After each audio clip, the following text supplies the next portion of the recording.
Hello and welcome to No Off Season. I'm Sabreena Merchant. And I'm Chantel Jennings. And today on the show, bracketologist Eden Laase is back with us as we dive into the current bubble watch for the women's NCAA Tournament.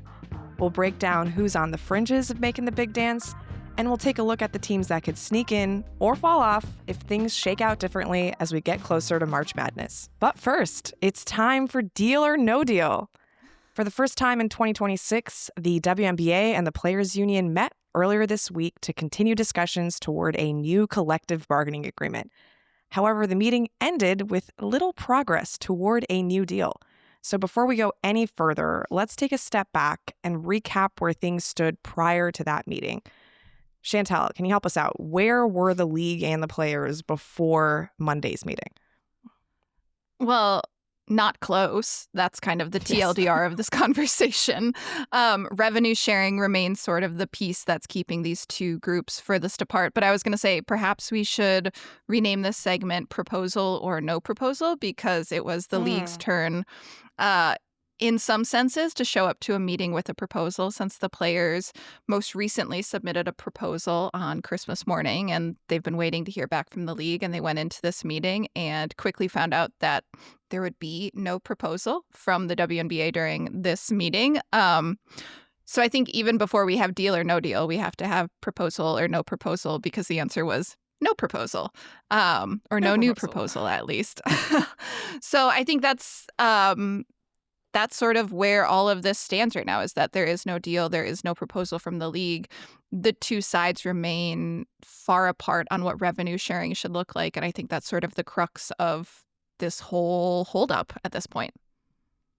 Right. So I know we've talked about this before, but, just to keep people in the loop, because, again, it has been about 6 weeks since the most recent proposal. The players are proposing a system whereby all of the leagues and team revenue gets split right at the top. They'll take about 30% of it. The owners will take about 70% of it. And that 30% will inform the player's salary cap. The WNBA is proposing a system whereby they put all the team and league revenue in one bucket, and then they take out expenses, whether that's arena costs, like staffing costs, personnel, travel, all sorts of things. And then once the expenses are taken out, they split the remaining pie between the players and the league, and the players would get 70% of that remaining pie. And of course, there is a discussion over what actually constitutes expenses, what goes into the overall revenue bucket, when that split should be made. And essentially, it's resulting in a difference of the league system getting an annual salary of about $530,000 per player, and the players system giving an average salary of about $800,000 per player. So significant gaps, I would say, between the money there. But should be noted that considering the average salary right now in the WNBA is about $120,000, big jumps either way. Yeah, I think we haven't fully, dove into this topic yet of a potential work stoppage, because it's never happened in history. The 30-year history of the WNBA has never happened, has happened in other professional leagues in the U.S., and whether that would be a strike, which would be triggered by the players, or a lockout, which would be triggered by the ownership groups. But I'm curious, Sabreena, for you, let's do a game of 1 to 10. 1 being 0% confidence, or no. Let's do 1 to 10. 10, yes, games will be missed. 1, 0 games will be missed. 44 game schedule will be played. I want to throw out some dates to you in terms of this timeline. So players opted out of the CBA, the previous CBA, in October 2024. At that point, what was your confidence level that 1, 44 game schedule would be played, 10, at least some games would be missed? Yeah, I'd say 1 at that point. It was entirely expected from the moment the 2020 CBA was signed that the players would be opting out in 2024. Yeah. Okay, so then All-Star Weekend feels like the next moment where players come out in the Pay Us What You Owe Us shirts. There's this huge sort of fan contingent that's behind them. Social media is all over this. Everyone's like, yeah, pay them what you owe them. At that point, public pressure feels like it's at an all-time high on the owners. 1 to 10. Well, it should be noted that this pay us what you owe us moment follows a meeting at All-Star Weekend that the players say didn't really address anything, right? Like they just sort of thought that they were talking there and nothing got accomplished, which, as we've noted, is a theme that is going to emerge at a lot of these meetings that come after that July one. So I would say just because it was July at this point and, that's 9 months since they opted out and it seems like very little had happened in the interim, maybe we'd up to a 2 by that point. Okay. So 1 to 2, still highly confident 44 games will be played. Still very much in the range of we're getting a full 2026 season. Yes. Right. So then I think the next very public moment was obviously Napheesa Collier's statements about the commissioner, Kathy Engelbert, during her exit interview in Minneapolis. I was on maternity leave at the time. I had recently given birth to twins. I was very much living under a rock, but this was something that very much permeated my rock existence. It broke through, didn't it? It really broke through. And not just because I live in Minneapolis, but like I literally have a neighbor who's a big women's basketball fan that I was walking the twins one day and she came out and was like, "Did you see what Fee said?" I was like, "I actually did. Yes, I have these 2 tiny humans to keep alive, but I did see that." So Napheesa makes this statement at that point. Are you still feeling a 2 or is this up to a 3? Right. So she calls out the WNBA for having the worst leadership in the world, which, again, high bar, really, to clear. Even then, it's not as if the WNBA and players had been communicating all that much since All-Star and the end of the season. The expectation was that things would pick up after the end of the regular season when the Players Union was no longer dealing with basketball and able to focus on the collective bargaining agreement. But the tenor of those those comments was something. So I'd probably go up to like a 2.5 at this point. Okay. But still, like, this is very, it feels like the runway still feels like a negotiation, like things are coming. Yeah. We are not still, like, yet building the plane expiration as it of the takes off. CBA. Yeah, right. Yeah, very much so. Okay, so that's the next date. So the extension expires January 9th. This is a little less than a month ago. At that point, what does the 2.5 become? Honestly, about the same. I had no expectation of that extension leading to anything because it encompassed so much of the holidays, which I realized people work during the holidays. I just didn't get the sense that this was something that was going to get accomplished over like the Christmas, New Year's period. I was actually kind of surprised by the term length of that extension. It was basically just taking the league up until where its natural free agency period would start on January 11th with like the extension of qualifying offers and such. So no, I wasn't really surprised at all that nothing happened by the extension. Our colleague Mike Vorkunov has a podcast where I predicted that the deal would get done on February 22nd back in November. So even with the extension expiring by January 9th, well within that range. So still very solidly 2.5 at that extension point. Okay. All right. So we're taping this day on Thursday, February 5th. What's your number now? Well, okay.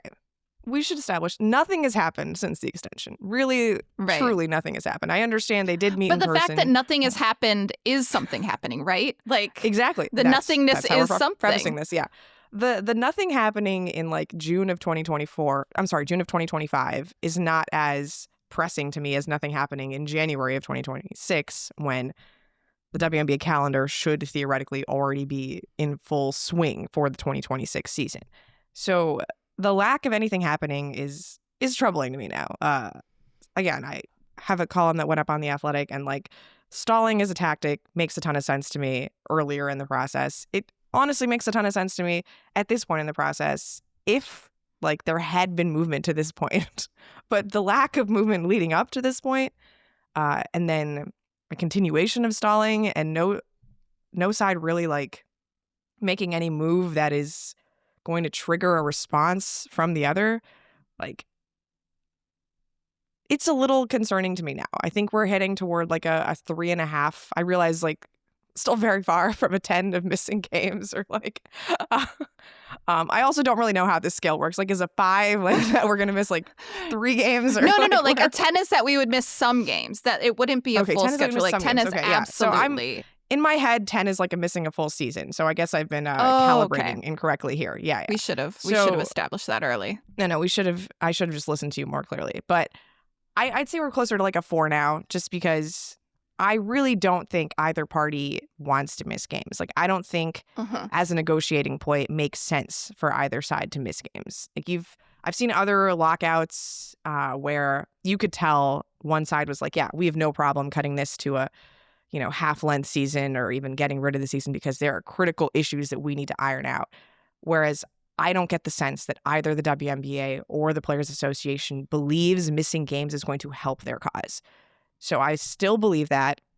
Unfortunately, we are getting to a point of the calendar where a lot has to happen before games can be played. And that really is the only consideration where, like, maybe it just takes a little bit longer to come to terms on retirement benefits and housing and, developmental roster spots and all this sort of thing. So just the lack of, days to get the deal done is what's concerning me. Not the fact that, like, I don't think a deal will get done or that a 2026 season won't get played. It's just we're just hitting a time crunch, right? And that is sort of where I get a little bit higher on this made up scale. I mean, I think we're at the point now where we realistically have to talk about this, though, right? Like, I think it was when I went on leave, it was like, oh, I'm going to be coming back sort of in the thick of free agency. Like, I'll be back in January. Free agency is going to be happening. I did not expect this. I was at a 1, and then I came back. I was like, oh, interesting. This is where we are. But I think basically the league and the players, once they get to that point where they can have some sort of a paper deal, handshake, whatever it is, say, we're doing this, they need roughly, you think, like a week to have the expansion draft for Toronto and Portland? I think a week to Like, prepare to for pull the that expansion together? draft makes sense. Yeah. Yeah. I would Okay, so imagine they need a most week. teams have been spending their whole offseason figuring out the expansion draft because it's the first thing on the list, right? So they know which players they're going to protect. Portland and Toronto sort of know which players they want to, go after. But then there's like the negotiating of like, hey, if we skip your team, is there any asset you can throw our way? Like that type of deal making still needs to happen, I think, during that week-long period. And so then the next, the only, I guess, we have the start of the season, which is in ink. May 8th. The other thing we have, May 8th. The other thing we have is April 13th is the college draft. And I feel like that's something that probably feels immovable as well, just because April is kind of a tough month, because if you go much further, then you're bumping up to the NFL draft, which is something I don't think anyone wants to do. You don't want to be. It is a monolith running that out no the one wants to compete with. Yes, correct. Yeah. Right. You don't want to compete with this. You want to have, so that's a 10-day window. If you can get the WNBA draft, they have the window, they have the space rented. Like, they want that to happen. But I think we're kind of entering that period now where free agency happens before the college draft in the WNBA. And now it's like there could be an overlap. We're also hitting a point where like free agency could be happening during both the Final Four and the transfer portal window for the college season, which feels, I think, for people like you and I who would be covering both, exhausting on top of an already exhausting time. I don't think we'll sleep. But also, I'm curious what you feel about the sense of urgency from both sides, because there are more than 100 free agents in this WNBA offseason. This is an incredible time for the league, the amount of growth, the amount of attention that could happen for this free agency cycle.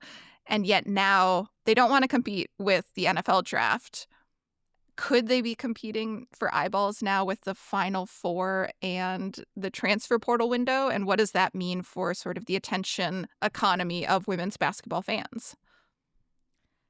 Yeah, I mean, we've talked so much about the growth of the WNBA over the last couple of years and just the monumental strides it's taken in terms of attendance and TV viewership and like how many people watch the draft and the finals, and incredible, gains have happened in the WNBA. And yet we're talking about a finals last season that was probably a fifth of the viewership of the Final Four or the national title game. I think even less than that, actually, because we had a UConn South Carolina title game that had about 8.5 million viewers last year, and the finals averaged about 1.5 million viewers, I think, or like those are the best numbers that we got during those games. So college basketball is still the most popular property of women's basketball in the WNBA.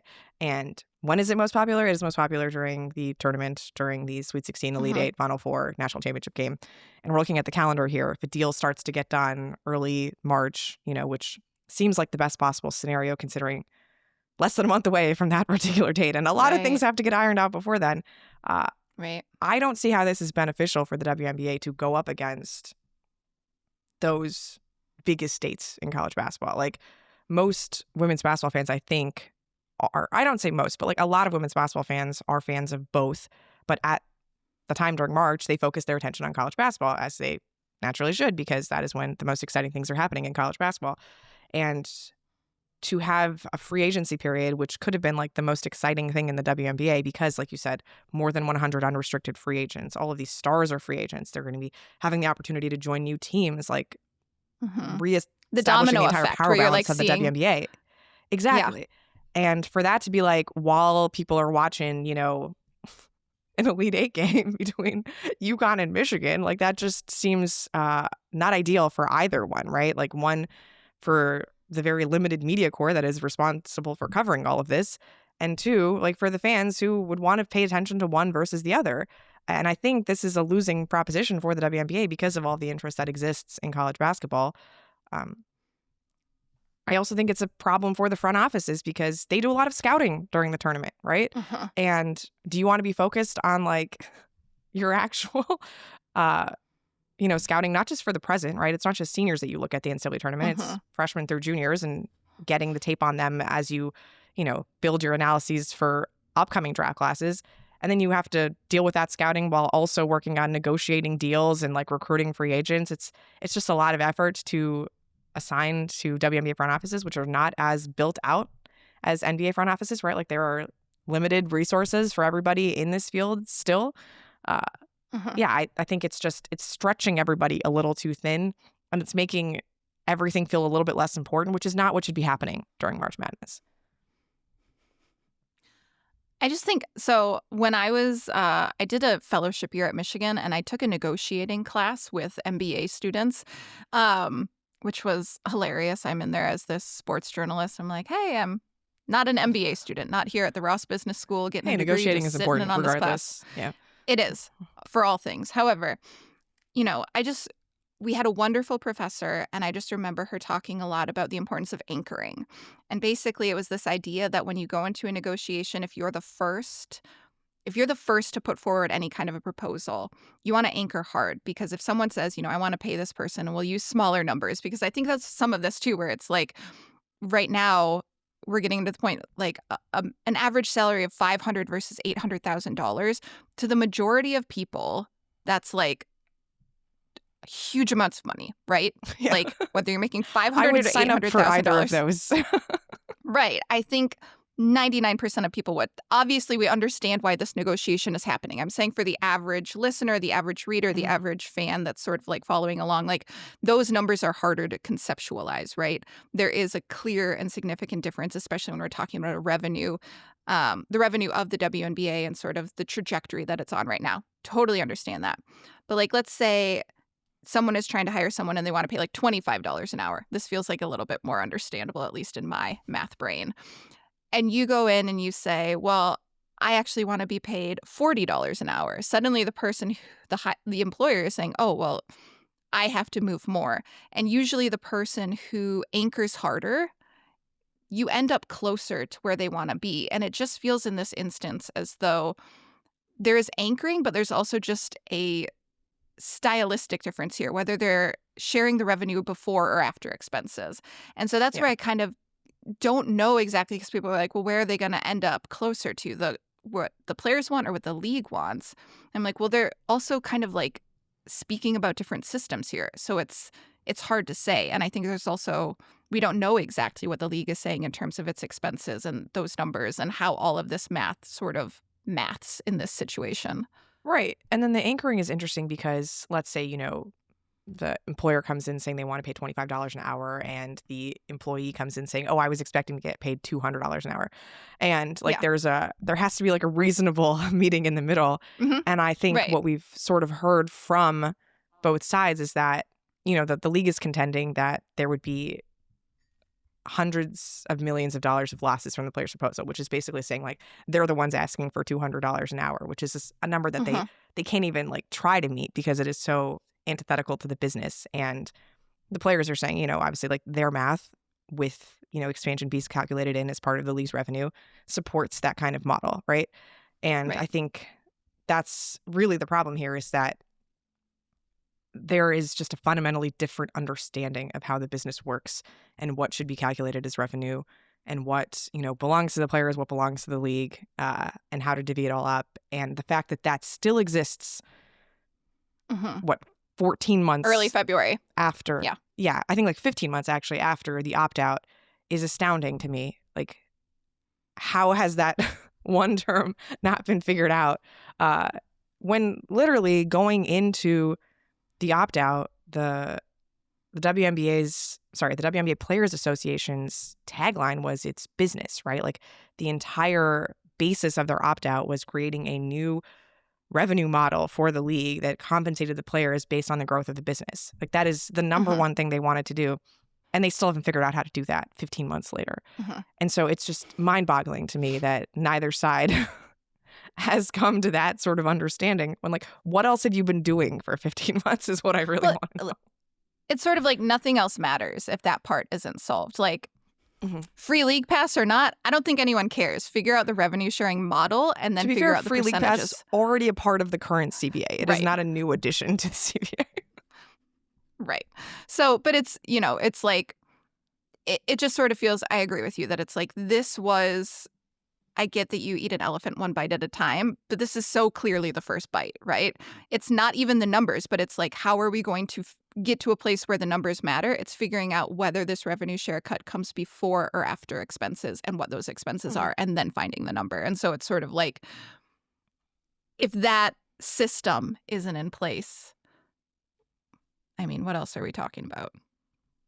So I guess, Chantel, I realize like this is a tricky question to ask because I don't even have an answer here, but well, then what I do don't you want think you to either ask side me. can do to really motivate the other one to like, is this time, do you think, like for one side to actually trigger a work stoppage? Like, do you think that would make a meaningful difference here? Like, what can the union do or what can the league do to really just light a fire and like actually increase the pace of negotiation here?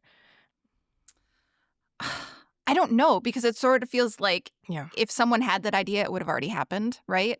And we know that what we're hearing from people is that the players have agreed to a work stoppage. If that's what it takes, that's what they will do. And they will get to that point. Where that line is, I don't know. I think you and I have both been asking people, what is sort of this date of, I guess that we hit the 10 on my imaginary scale of like, when is the league going to miss games? Like, is that March 1st? Is that March 5th? And are these conversations happening behind closed doors where it's like, we need to get to this point?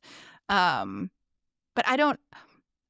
this is an interesting negotiation in that both sides need each other to do well here, right? Because the league needs the players and the players need the league.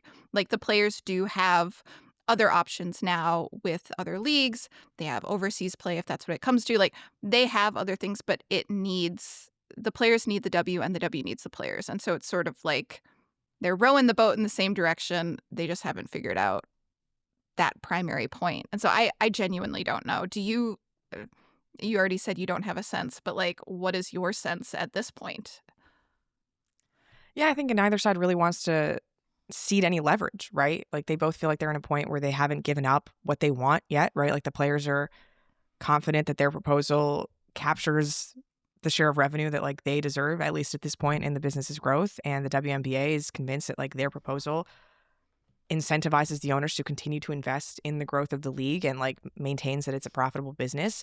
And I don't think either side wants to move off of that yet because they think that they can still get it, And so, yeah, I'm sort of lost here. Like, what is it that either side can do? I mean, I'm not the negotiator, but I really wonder like what they're thinking as to like when they have to like make a big sort of swing here.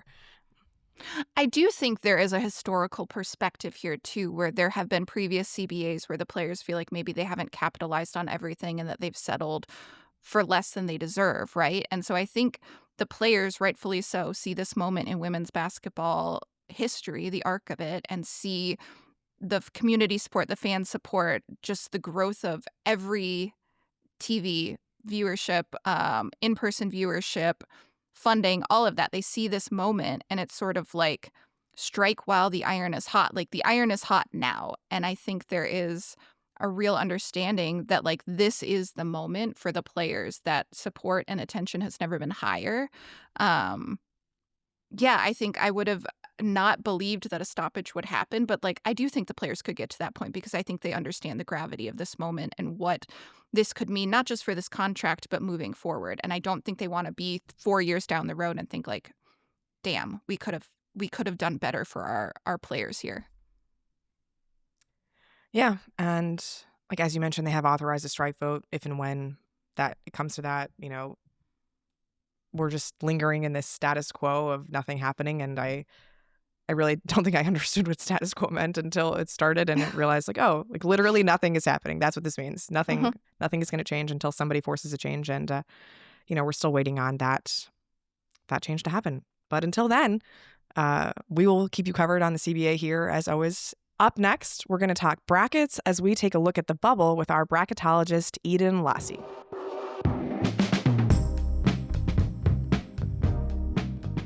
All right, we are now joined by our resident bracketologist, Eden Laase, who helped us get ready for the tournament a couple weeks ago with her bracket watch and is now back for Bubble Watch. So with 5 weeks left until Selection Sunday, Eden, thank you so much for rejoining the show to help us prepare. Yeah, thanks so much for having me back. Yeah, so I first just things feel like first. before we jump Chantel, into the get tournament, this, good journalists paint a picture. Sabreena, I think for all of our listeners that aren't following along on YouTube right now, we should let them know that Eden is currently, her backdrop is wood paneling and this copper horse that like, I don't know what's going on. I love that you're joining us from your grandparents' basement. I kind of feel like we should talk about like an early 80s version of the NCAA tournament because you're coming to us from the past. But we can definitely talk about 2026 too. So listen, I'm in Michigan for my grandpa's 96th birthday. He built this house in the 70s. It has not changed since the 70s. They did finally get Wi-Fi, but this was like 5 years ago, and it only works in the basement. And if you'll believe it, my sisters actually staged this background. This was the best that we could come up with.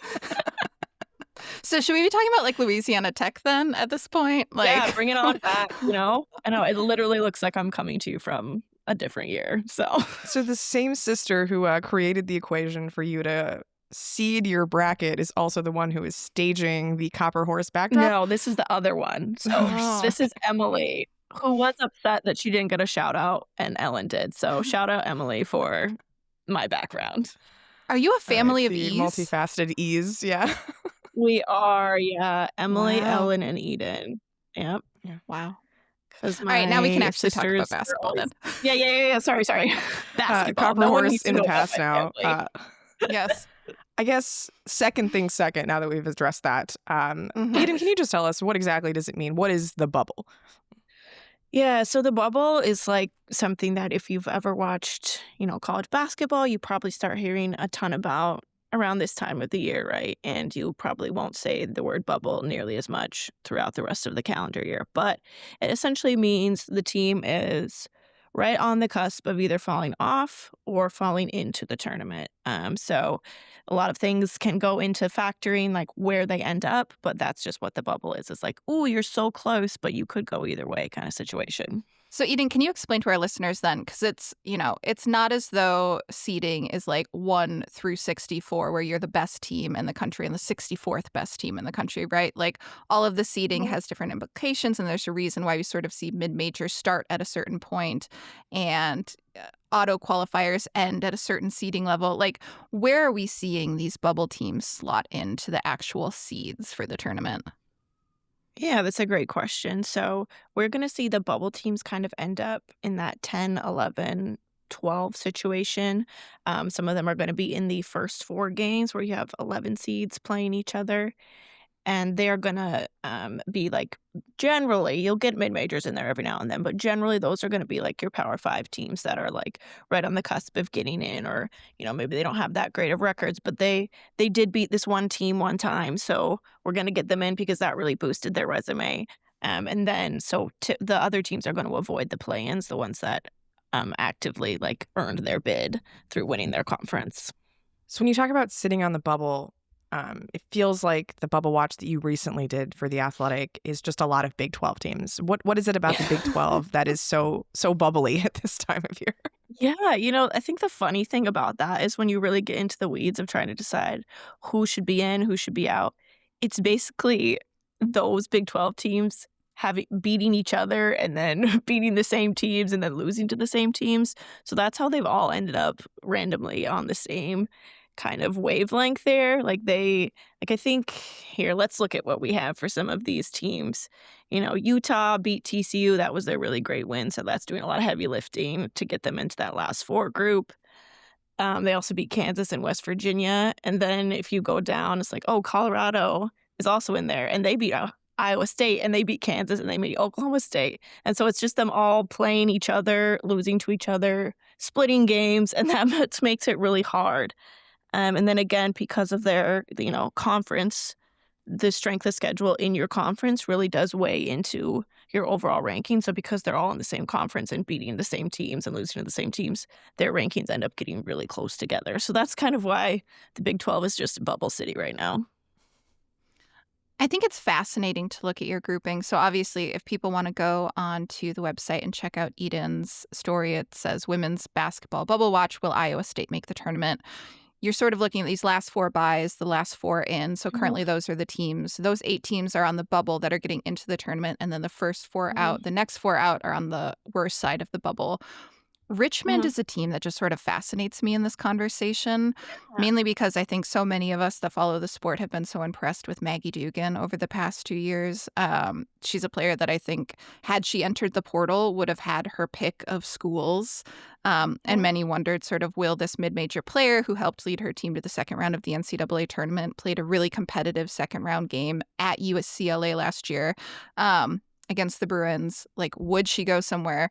And the idea that a team like that wouldn't get into the tournament this year, maybe talk a little bit about that path, because we are seeing so many Big 12 or power conference teams in this conversation. But to see a mid-major like that a lot of people have so much respect for, what do they need to do to get into the tournament? How can we see Maggie play in March? Yeah, I think, it would be a shame if we didn't get to see her, right? Because like you mentioned, she was, one of the best players on the court, often the best player on the court in that UCLA game, which is really saying something when you look at that roster. And she's been so good for Richmond, and she's, however you feel about the portal, she's been loyal to her team, and she decided to stay. So I would love to see her in the tournament. But the thing about being a mid-major team is you really have no margin of error, right? So Richmond is in the A10, which is actually a really good conference, overall in terms of mid-major conferences, but they are not in first place. So if you get your automatic qualifier, you get in, and that's kind of the only way you can do it, unless you are absolutely perfect throughout the whole tournament, right? So they are second in the A10 behind Rhode Island, who's a great team. They've got no bad losses, but they also don't have opportunity to get, those signature wins. And so that's the frustrating thing, I think, for a lot of mid-major teams is, they look at their schedule, they look at who they've played, and they think, hey, we did a really good job here. And then it comes time to hear their name called, and they don't. And then, a Power 5 team, Power 4 team that has 10 losses gets in. And so I think that's the frustrating thing for them. So what's the difference then? Richmond was an at-large team out of the A10 last year. George Mason won their conference tournament. What was the difference then between them making it as a mid-major last year, or were they, I guess, did you have them on the bubble again last year? What's the difference between last season and this season? Why did they maybe seem less likely than last year? Yeah, I think the problem this season is they scheduled really hard, so their strength of schedule is going to help them out, but they don't really have any of those signature wins, those quad one wins that they had last year. So that is going to really hurt them. And then again, like I mentioned, that the top of that conference is really good. So there are George Mason, Rhode Island, and then, of course, Richmond, who we're talking about, who could all really be tournament teams. but of course they're going to beat each other, and then that kind of hurts them. But that's just sort of the way the, equations and the committee and the powers of be set things up. So, I mean, I think Richmond and George Mason play each other this weekend. Would that be considered like a resume boosting win for either team that wins that one, or does it matter like who's at home if like that counts as a big win or yeah. not? So, I mean, yeah, it would count as a big win, right? Because I don't know exactly if it'd be a quad 1 or a quad 2. I'd have to look at that. But just because those are the biggest teams in the conference. Now, if Richmond is to lose that game, I think that basically kills their chance of getting in as an at-large bid. Just because, again, like we said, that's not going to help their resume. It's only going to hurt their resume. Essentially, the problem is, at this point, they don't really have any chances to boost their resume. They only have chances to make it worse by losing to a team that, they probably shouldn't. So you've mentioned the words quad 1 and net ranking. Could you maybe explain those for people that aren't as familiar? Yeah, absolutely. So they're kind of intertwined, right? So the net is a lot of different factors go into it. It's strengths of schedule, it's your record, it's your margin of victory, it's whether you were playing on the road or at home, etc. And then the quad 1 wins are either you play and you win against a net 1 through 30 team at home, or you play at a neutral site against a net 1 through 50 team, or away against a net 1 through 75 team. So it's essentially just a quality win, right? You go either on the road and beat a good team, or you win against a really good team is kind of how I would explain it. If you really want to get into the weeds, it is like all of that. Who did they beat? How much did you beat them by? And there are things that kind of make the net a little difficult to weed through because, for example, if you beat up on teams, if you're playing really bad teams, but you're beating them by 60 points, the net takes that into account. So that's why we saw LSU with such a high net ranking at the beginning of the year when they weren't playing anyone that really was any good. So when we talk about like resume boosting wins, those are basically only the quad 1 and quad 2 wins, right? Yeah, exactly. And then, a bad loss would be if you lose in quad 3 or quad 4. So just looking at the list of teams that you have on the Mhm. bubble in this latest bubble watch, we've got some big names like Iowa State, Stanford. I think USC was even in there just sort of as a cautionary tale of like, Mhm. do they Be careful. are, yeah, exactly. Who are some teams that like are sort of on the outside right now that you could see playing their way in with like a nice finish to the conference schedule? Yeah, absolutely. So when I talked about those net rankings, currently I have Villanova kind of on the first 4 out. That is as of this morning, which I think was different than my article yesterday, but that's how fast it changes. But Villanova has good wins against a good win against West Virginia, and then their other good win is against Seton Hall. But because the Big East isn't that strong, they have a lot of chances to really run up their scores and boost their net ranking that way. So that could really help them. Then another one I think that could actually do pretty well is Kansas. Like we talked about the good old Big 12 being Bubble City, right? They, beat Minnesota, who's really high up, the Big 10 team, really high up in the net ranking. And they have the 15th best strength of schedule in the country. So that's really going to help them out. And then, they have a chance to beat some good teams down the stretch. And so that could give them a boost as well. We're a Julia Davis pro podcast here, so Absolutely. Kansas for sure. She's so fun. Would love to see her in March for sure. Eden, this will air on Friday. Are there any games that you specifically have circled this weekend or maybe going into Monday that you think people, if they want to pay attention to the bubble or some wins that could help or losses that could hurt, any games that you want to call out specifically? Yeah, I would say the next 2 games that Stanford plays against Pitt and Georgia are going to be huge for them. Right now, I do have them in as a team that's going to get a bye, so that means they're going to avoid those first 4 games. And that's going to be because of their net ranking being pretty good, because of their strength of schedule being pretty good. And then they've got wins over Washington, North Carolina, and Oregon, who are all in the field currently. But they have lost. They're on a little bit of a losing streak right now, 4-game losing streak. And I mentioned last time I was on that the committee really values what have you done for me lately. So they're going to need to get some wins here. And Pitt and Georgia Tech both are not, they would not be good losses for them. They'd be those later quads that we talked about. So if they lose one of those games, I would think that they would fall out of the field. And then I guess, are there any conferences that you see that would sort of shrink the bubble? Like, I know every so often there's, like, someone that, like, wins the automatic qualifier that really shouldn't have, and then, like, somebody else has to take the at-large. The Like, are A10 there any last year. conferences Yeah. The A10 I mean, yeah, totally. So, like, are there any conferences that you see this year that are sort of, like, primed for, making people on the bubble sweat a little bit more this season? Yeah, I would say the Ivy League could be one. As always, Princeton was really in great position to kind of run away with that. And we even talked about them potentially hosting, but because the Ivy League isn't considered a strong conference, they've fallen, out of that 4 or 5 spot now down to like a 7 seed, right? So if Columbia or even Harvard was to win that conference, I would still think Princeton has a strong enough strength of schedule, strong enough net, et cetera, to get in. So that could hurt somebody. Especially because, Madison St. Rose just got hurt. Not, we don't know her status. So if she doesn't come back, that could impact Princeton. So the Ivy could do that. The A10, again, could do that, like we mentioned, because, if Rhode Island suddenly loses some games and Richmond gets in, then, Rhode Island could potentially also get in. But if they lose to some bad teams in that conference, then they won't. And then Richmond will get that spot. And then the A10 suddenly becomes a one-bid league.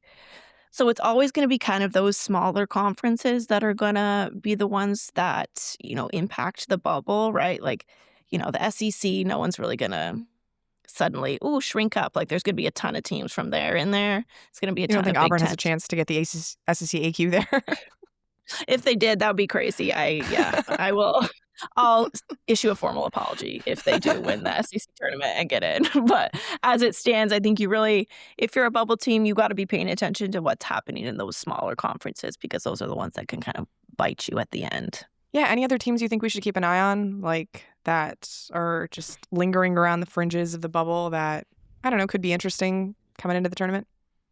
Yeah, I think Utah's a really interesting team because we have seen them at their peak. They beat TCU, who is a team that's going to get, probably a 2 or a 3 seed as it stands right now. So when they're on, they're really on. But that TCU win is doing a lot of heavy lifting for them right now. It is their best win, and they've had a few like bad losses in there as well. But I do think Utah is a team that if they get in, they could beat a lot of those teams. Colorado's another interesting team. They've also played a really, really hard schedule. They're 20th in strength of schedule right now. And again, we see them, the Big 12 beating each other. They beat Iowa State, Oklahoma State, and Kansas, and they actually played really, really close to Baylor, which was good. It's kind of the classic J.R. Payne team where their defense is just unbelievable, and so they can beat a lot of teams, but nobody can really shoot the ball, so that hurts them. So they're a team that could surprise someone as well if, suddenly they're beating them. Their defense is really kind of scary in your face, and teams sort of tighten up because they realize, if we lose, we go home. So those are a couple teams that I have my eye on. Eden, you kind of mentioned that the committee looks at what have you done for me lately. And I don't know, I don't think there's like an edict on this out there. But you look at a team like Utah, they have 7 more games in the regular season. None come against ranked teams. Like you said, that TCU win at home, 10-point win over TCU, doing a lot of heavy lifting for the Utes. Is it better to sort of have this win streak down the stretch, even if none come against ranked teams, none are sort of those marquee wins? Or would it be better almost if they had a close loss at TCU late? If they go 7-0 against 7 unranked teams, or is it better to go 6-1 if your one loss is a really quality loss, like not a blowout 40 points like they had to UConn earlier this season, but if they lost by like 2 at TCU on the road? Yeah, this is where it gets interesting, right? Because I'm really trying to get inside the mind of a committee member. And, they have all these factors that they take in that they say are really important. But we also always have that human element of one committee member may think winning all your games down the stretch is way more important. And another may say, well, hold on, they needed to play someone stronger. So it's unfortunately kind of a toss-up, just what they overall value more. I would say your best bet is to not lose a game, just because if you get a bad loss in there, that's the worst. But if they were to play a team like TCU down the stretch, play them close, I don't think that would impact them at all. If they were to, let's look at the rest of their schedule. Let's say they lose to Arizona last game or Cincinnati, that would really hurt them. But other than that, like if they beat Oklahoma State, that would be considered a good win. Same with Iowa State. And again, these are all their fellow bubble Mhm. teams, so they can kind of kick somebody out and earn their place by winning out. Just one more thing for me. I know we've talked a lot about Big 12 bubble city, but it seems Mhm. like the ACC is also very bubble city. We mentioned Yes. Stanford. Anybody else who can sort of play their way in with some good performances in the ACC coming up? Yeah. Yeah, so Virginia is an interesting one because they also have a high net ranking. Again, that's what we talked about, your strength of schedule, your win margin of victory, etc. But they don't have any, really quality wins. They beat their best win right now was a win over Clemson, who's another fellow bubble team, and then they have a good loss, an overtime loss to NC State. So Virginia would really need to get some wins down the stretch in order to get in. Virginia has games against Notre Dame, Louisville, North Carolina, Stanford, and Virginia Tech. So if they were to Damn. beat, say, Louisville or North Carolina, that would be huge for them, and that could be a big time Wow. resume booster, right? But also there's a lot of chances to lose, and so that could hurt them Right. as well. But I Cuts think, both ways. let's say, yeah, that's the thing about being on the bubble, one good thing happens to you and you're like, woohoo, we're so in. And then you lose the game and oh no, we're out again. That's kind of the nature of the beast. I also feel like this is where the conspiracy theorists really thrive in Yeah. terms of like how conference schedules are made. hmm I don't hmm know which coach I can think of, several complaining about how Yeah. conferences make their schedules and being like, we have all of these ranked games at the end and sort of thinking like we're going to lose a bunch of these and not make the hmm tournament versus like we're going to win all these and punch our ticket. Yeah, no, I definitely think that is a factor, and I can see why you might be annoyed as a coach. But again, it's all about your perspective. You can look at it, here's an opportunity to get some good wins and sneak your way in there. Yeah, well, Eden, thank you so much for coming back and explaining to us the bubble and, which teams to keep an eye on going forward. Can we look forward to another bracket watch this Friday on the site? Yeah, I can't wait. Yes, we will have a bracket watch. There's a ton of great games tonight. Gonna keep me up very late looking at the bracket, thinking about the bubble. But I look forward to being back on the show again and to bring you guys some more bracketology content tomorrow. We look forward to it too.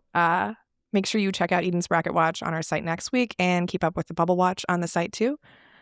For now, we're going to be wrapping things up with a little Olympics game, so stick around after the break.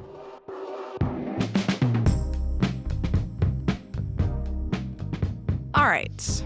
Before we wrap up here, let's have a little fun. The Winter Olympics are starting today in Milan Cortina. Big deal at the Athletic, big deal in the world. Chantel, are you an Olympics fan? I love the Olympics. I feel like in the summer, I find myself watching everything, like including the marathon minute by minute. In the winter, I suddenly become a winter sports fan, even though I didn't do any winter sports ever in my life. I skied for like 2 years, but yeah, it's just like riveting to find and I think the winter sports too, like are just even more insane in some ways, like the ski The jumping winter and sports stuff. are a little too death-defying for my personal taste, but I do Mhm. love figure skating. That was actually my favorite sport as a kid, figure skating. Mhm.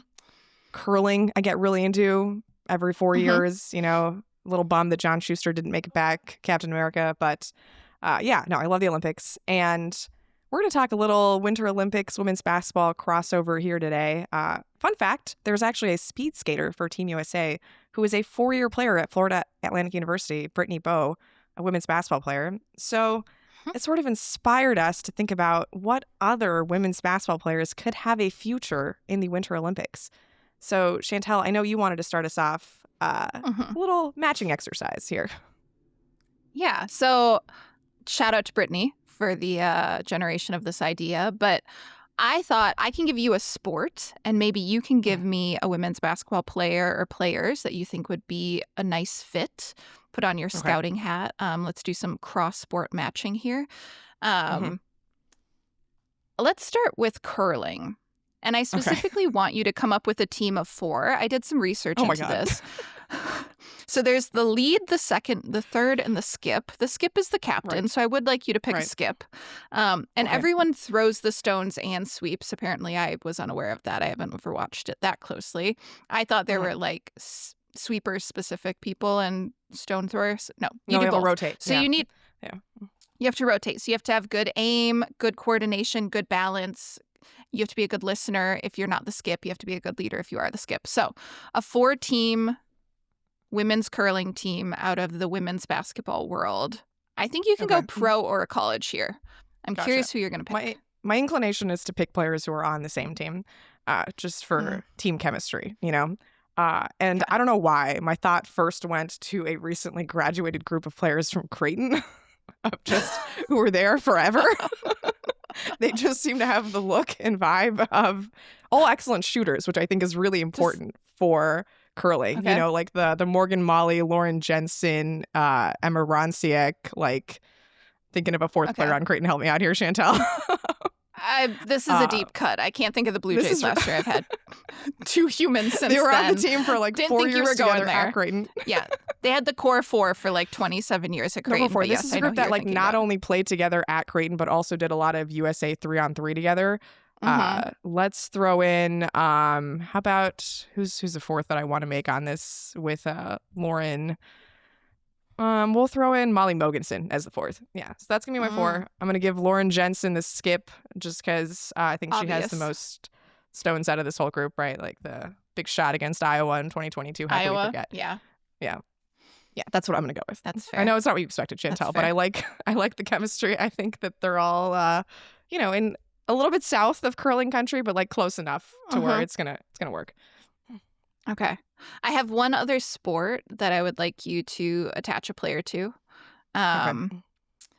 This is a sport that is not Minnesotan in nature, but it is Scandinavian in nature, and therefore I, as a Minnesotan, feel a real connection to it, although I don't know how to do either of these things. Biathlon. It is both long-distance cross-country skiing and rifle shooting. It is Minnesotan to me in that it makes no sense a little bit.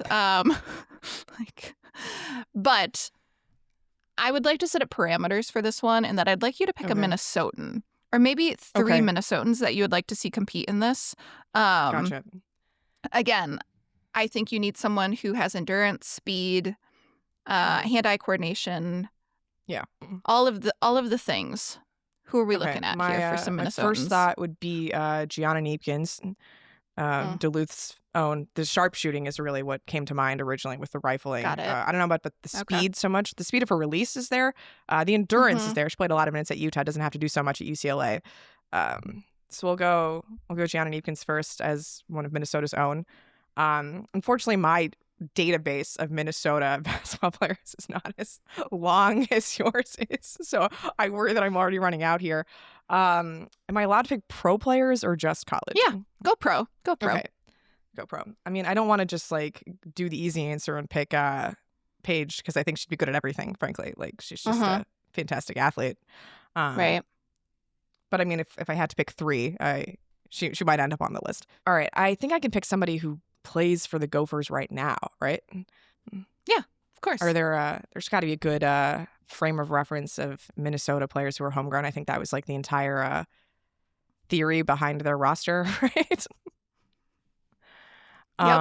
And I will say, as a Minnesotan, like, cross-country skiing is very popular here. I feel like if it's probably something that a lot of kids do in recess, potentially. I don't have any middle school age children. It's also popular enough that in the summers, people have like little rollerblade skis that they do on the parkway, where you'll see them, like, it looks like they're cross-country skiing down the parkway. Gotcha. But they're actually off-season training for cross-country skiing. So I really feel like, you know, not to use the biathlon thing here, but you're shooting fish in a barrel. Just pick a Minnesotan and they'd probably be decent at it. Just pick a Minnesotan. All right, I think in my battle, Mara Braun. I worry about Mara Braun's, like, honestly, just what's the word I'm looking for? Like, her ability to hang that long, endurance in this particular event. Never been the most fair, a little bit brittle. So I think battle might be the way to go here. Minnesota's own, stayed in Minnesota, probably very bound to Minnesota sports, even if this is not a Minnesota sport. Scandinavian. Sure. Okay. I'm going to give you an athlete, and you just tell me what winter sport you think they would most excel at. All right. I realize she's not currently playing, but how about JuJu Watkins? Ooh, JuJu. what could I see JuJu doing? I mean, JuJu has the kind of athleticism that, like Paige, I think she could kind of excel in whatever you put her into. Um, hmm. I wonder if, let's see here. I'm trying to think of all the sports that we could think of that combine things. I wouldn't want to put her in necessarily like a ski jumping event. Got to protect the knees. Got to protect the knees here. But I guess I'm thinking of sort of like bobsled or luge, something where her speed can really come, like her speed and strength combined. I was actually, as I was trying to come up with a sport for you, as I was learning about what makes a good bobsledder, Okay. the average bobsledder is actually much like larger and stronger on the men's side than I realized. I assume the same might be true on the women's side. I think of like Lolo Jones, who's like 5'9" and was obviously summer and winter Olympic athlete. I think JuJu could be kind of, she's strong enough, she's fast enough, good team player in that 4-person bob. Could see her doing that. I'm also just such a fan of like, JuJu was actually a dancer growing up, I think, right? She did Okay. dancing. And so I wonder if ice dancing would be something she could be good at as someone that went to college at Michigan, which has been a large factory for Team USA ice dancers. I have a real soft spot in my heart for ice dancing. So maybe that as well. I I think, was thinking didn't JuJu she just do like the team player part of it. Hockey makes a ton of sense to me, still a 5-person lineup on the ice versus the court, but maybe I'm thinking too small potatoes here, got to expand the vision. No, I think, I'm probably the only Minnesotan who doesn't like ice hockey. I was scarred as a child because I smelled my cousin's hockey equipment and I was like, good God, that is horrible. Never doing that sport. There are actually many sports that I have totally just, for bad reasons, just stopped watching it because of stuff like that. So, yeah, not a big hockey fan, but I could see her, the team element. I would say bobsled or ice dancing could both be JuJu's second act. Yeah, something after to keep she in mind. wins the gold in basketball. Right. We do love dual summer winter Olympians. The ultimate test of athleticism. So as long as we have no more ideas for JuJu Watkins in her rehab right now, I think we can call it for today. We'll be back next week with more college basketball, more WNBA, more CBA, everything you could possibly want. Until then, if you haven't already, please follow our show. And if you're watching on YouTube, please subscribe. Tell your friends to check us out. Tell your families to check us out. Tell your cousins who play sports that we don't want to play, check us out. And while you're at it, give us a rating, drop a comment. We love to hear from you. And of course, head on over to our partner, the Yahoo Sports Hub, for more content at sports.yahoo.com/women's-sports. On behalf of The Athletic, Chantel Jennings, Eden Laase, I'm Sabreena Merchant. Thank you for listening, and we will see you next time. Thanks for tuning in to No Off Season. To hear more, be sure to like and subscribe. We drop new episodes every Tuesday and Friday.